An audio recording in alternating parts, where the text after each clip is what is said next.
Assalamualaikum warahmatullahi wabarakatuh. Saya Nur Indah Safitri, mahasiswa Universitas Lambung Mangkurat, program studi Pendidikan Guru Pendidikan Anak Usia Dini, akan menjelaskan pengelolaan lingkungan belajar di TK di daerah saya. Sebelumnya, kita harus mengetahui apa itu pengelolaan lingkungan belajar di TK. Pengelolaan lingkungan belajar di TK yaitu suatu proses mengordinasi dan mengintegrasikan berbagai komponen lingkungan yang dapat memengaruhi perubahan perilaku anak TK sehingga dapat terfasilitas secara baik. Dengan demikian, upaya pengelolaan lingkungan belajar agar mampu menstimulasi anak-anak untuk berpartisipasi dalam kegiatan belajar dengan optimal, sehingga semua tujuan belajar dapat tercapai sesuai dengan harapan. Kemudian ada tujuan pengelolaan lingkungan belajar di TK. Yang pertama yaitu penciptaan lingkungan yang merangsang anak. Kedua, penciptaan lingkungan yang memfasilitasi multisensori anak. Dan yang ketiga, penciptaan lingkungan yang memberi kesempatan beraktivitas anak. Selanjutnya yaitu prinsip-prinsip pengelolaan lingkungan belajar di TK. Yang pertama yaitu merefleksikan selera anak. Yang kedua, berorientasi pada optimalisasi perkembangan dan pembelajaran. Yang ketiga, berpijak pada efisiensi pembelajaran. Baiklah, masuk ke lingkungan belajar indoor. 1. Prinsip umum penataan ruangan. Yang pertama yaitu arah ruangan.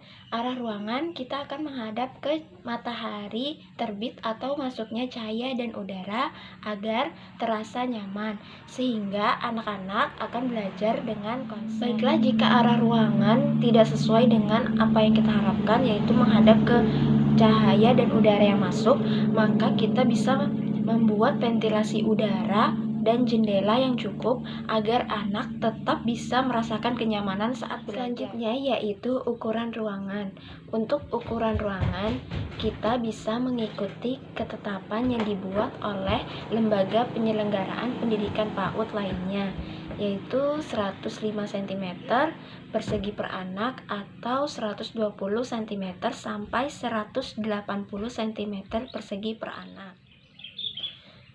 Karena untuk di pedesaan masih banyak lahan untuk membuat bangunan, maka kita bisa membuat bangunan yang luas. Untuk lantainya, karena masih menggunakan kayu, maka akan dilapisi dengan karpet atau mainan puzzle busa yang agak besar agar bisa disusun seperti karpet, sehingga anak tidak merasakan sakit. Atap dan langit-langit. Untuk atap dan langit-langit, sebenarnya struktur bangunan atap TK yang ideal adalah memiliki ketinggian yang berbeda. Hal ini dimaksudkan untuk mengakomodasi peralatan dan media pembelajaran yang memiliki ketinggian yang beragam. Variasi dalam ketinggian atap akan membantu mengontrol bunyi atau keributan. Di samping akan terasa melegakan dan menyenangkan. Ketinggian atap yang dianjurkan yaitu 3-3,3 meter. Untuk di desa sendiri, biasanya atap dan langit-langit disamakan saja karena terbatasnya bangunan dan dibuat sama tingginya. Tapi bisa juga diusahakan agar adanya tempat bermain yang khusus anak dengan atap yang tinggi 1,2 meter, agar orang dewasa dapat mengurangi kehadiran dan intervensinya selama waktu bermain bebas. Kemudian penataan dinding dan pemilihan warna ruangan. Untuk dinding luar dan dalam ada yang sudah menggunakan permanen, tapi ada juga yang memakai dinding kayu untuk menyekat kelas. Kemudian untuk warna sendiri memilih warna yang cerah seperti hijau muda dan biru muda agar lebih tenang. Hal ini dilakukan karena di desa lebih menggambarkan kesejukan. Jenis ruangan. Ruang kelas. Ruang pertama yang harus dimiliki.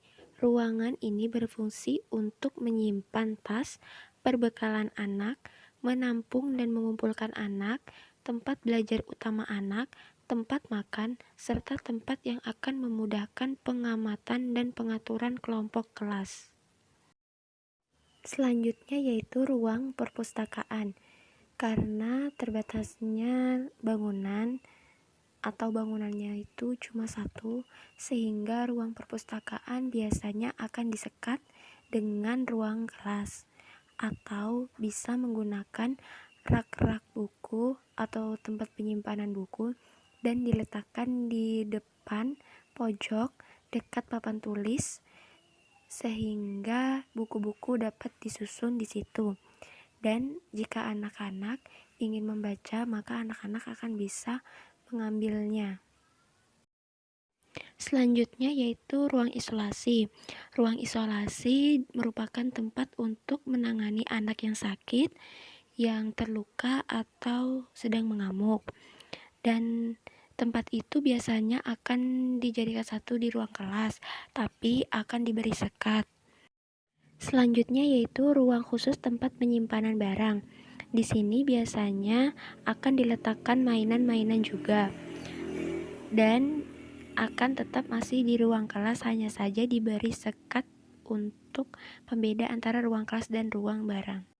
Ini adalah contoh penataan kelas.